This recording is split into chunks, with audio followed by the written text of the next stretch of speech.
Welcome to the Salmon Runs YouTube. Enjoy the video.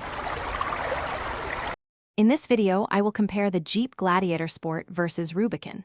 We'll explore their distinct purposes and capabilities to help you decide which truck best fits your adventures.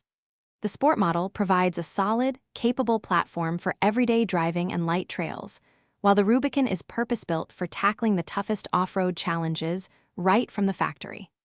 Understanding these core distinctions is crucial for making an informed choice. When it comes to off-road prowess, the Rubicon truly shines. It boasts a more advanced four-wheel drive system, including a 4-to-1 low-range transfer case, which is ideal for slow, technical crawling.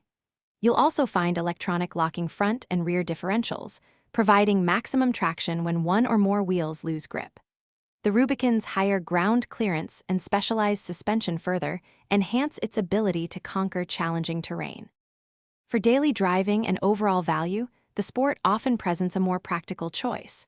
Its suspension is tuned for more comfortable on-road experience, making commutes and highway trips more enjoyable.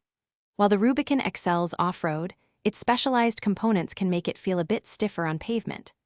Both models offer impressive towing capabilities, with a maximum capacity of up to 700 pounds, making them versatile for work or play.